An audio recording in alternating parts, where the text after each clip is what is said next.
So what's up, YouTube? This is Josh coming at you, and it's been a little while since we did some GameStop Roulette. I was browsing around on their site a little bit, saw a couple things that might be interesting, so fingers crossed, maybe we'll get lucky.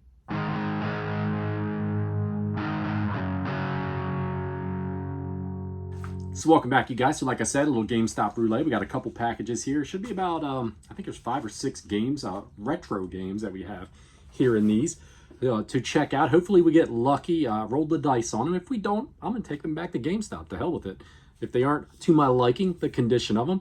The beer we have before we jump into that little random unboxing we have here comes to us from Brewery, Taneytown, Maryland.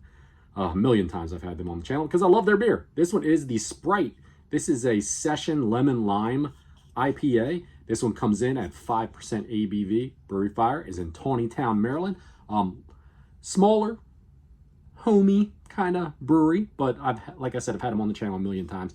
Go there quite a bit, at least every couple of weeks. The wife and I stop in for sure. We're members of their beer club and everything because we love their beer. This is another one. I've had it fresh from the tap up there. I had to bring a couple of them home. Some really cool throwback can art on this one as well. Comes from the Legend of Zelda cartoon, correct? If I'm wrong, let me know. I'm sure you will anyway, but pretty solid IPA.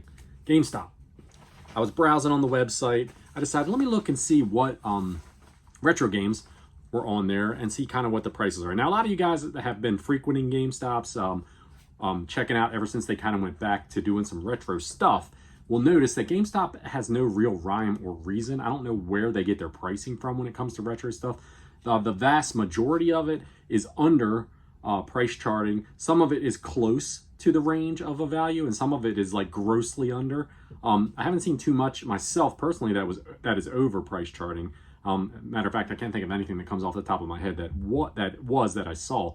But I saw some Genesis, some N64, Super Nintendo, and I think one Nintendo game as well on there, and I was interested. I put them in a cart. I was fooling around with a little bit. Some things got sold before I got a chance to check out, but I ended up with I can't remember if it was 5 or 6 games here that I felt like I got a good price on. I figured I'd roll the dice and see kind of what we were going to get condition-wise. I was kind of hopeful that with the Genesis games that maybe they would come already boxed, but by the looks of these packages, this is supposed to be all the games within these 2 packages. I would say that they're loose as well. The pricing, like I said, was for all of these was a few bucks underneath of what the price charting value of each game is. So no like killer steal of a deal or anything that I got from GameStop on these, but it wasn't bad pricing either. That's why I figured I would go ahead and roll the dice. So let me tear into this one. I'm pretty sure this one has 1 game in it, and the other package has all the rest.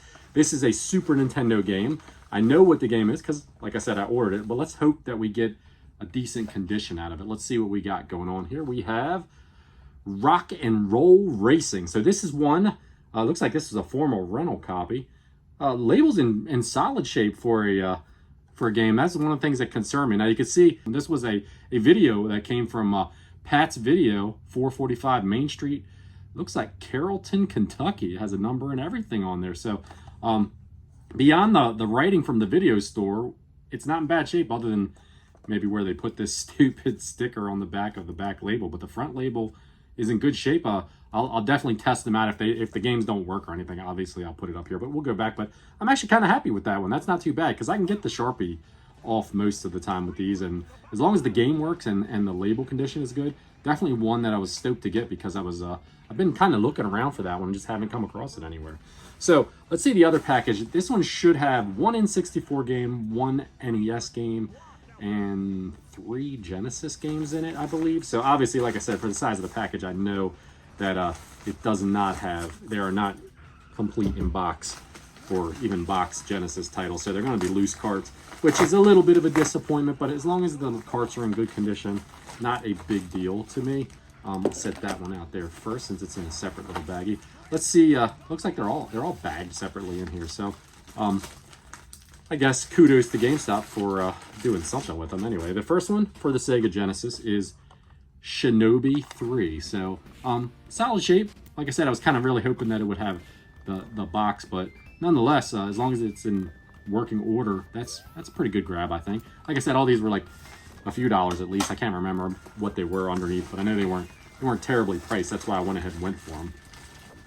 The next Genesis game, and these are all bagged inside of here. So That's why I want to get them out so that we could see them a little bit better together. We have Golden Axe 2. I've never played Golden Axe 2. I don't know. Is it more of the same from the original Golden Axe? Love the original game. Classic hack and slash beat 'em up style of game. So curious about it. But another one that the cart is in phenomenally good shape. So happy enough with that as well. The last of the Genesis games that we have here is a good one that I've been looking for. Like I said, I was really rolling the dice hoping that I would get a complete copy. But I've said that a few times. Streets of Rage 3. So not an easy game to come by of the series, at least in my opinion. I haven't found it anywhere for a decent price or anything. Like I said, not bad. Decent shape. One little spot. I don't even think that's a nick, actually. It's just maybe it's part of the label. I'm not sure. Might be a little, I don't know. Either which way, it's in pretty decent shape. So I would say not too bad there on the Genesis titles or the Super Nintendo there. One N64 game, one NES game here. Let's pull the N64 game out of the bag and show you guys what it is. One I've been looking for a while. Hopefully it's in reasonable shape. We've got Snowboard Kids. Not the finest label. A little bit of wear over here. Not terrible because it's not completely roached. I probably have worse labeled games in there. Back label, a little bit of wear as well, but nothing terrible. I'm not sure about that one. We'll see if it works, and I might have to look at what I paid for it and see if it was worth what I paid for it. I know it was a lot less than what I saw when I was down at Siege last month. A copy that they had was like $25 over price charting, and I was like, nah, that's why I passed on it. So the NES game for the Expedition NES, count this one off. Boom. We got Star Wars: The Empire Strikes Back. This one is in pretty much fantastic shape, so not a blemish on this one. Great label, front, back. All in all, not too bad, I don't think, for a little roll of the dice. The worst condition game was this one, and even that one isn't terrible. Snowboard Kids. It's just got a little bit of, you can see it just a little bit if I show it in the right light, but not too bad. All in all, I would say that's a pretty good haul for the condition of the game. So, like I said, not bad. What do you guys think? Was it worth it? GameStop's probably not the finest place to look for retro games, but on the flip side too, the pricing isn't bad, because if I was going to buy all of these games at one of my local retro shops, no jab at them, love all those guys, but I would pay pretty much price charting value for these games. So to get them for even $2 to $5 a piece underneath of price charting, I think one of them might have even been a little bit more than that. But I'll throw what I paid for them up here and what the price charting value is too, just so you can kind of see it. And if you're interested, GameStop's everywhere, right? You just see if the games are available. That's probably one other jab I have with trying to buy retro games from them, because not all the games are available to ship to your house. So they may have some that'll be, you could do a pickup if the store's near you that they're available at, but otherwise, you're pretty much stuck with it. But not too bad. I would call that success. I would say 5 out of 6 for sure. Really good shape. The 6th one, not in terrible shape either. So nonetheless, anyway, you guys, until next time, everybody, take care of yourself out there. Cheers.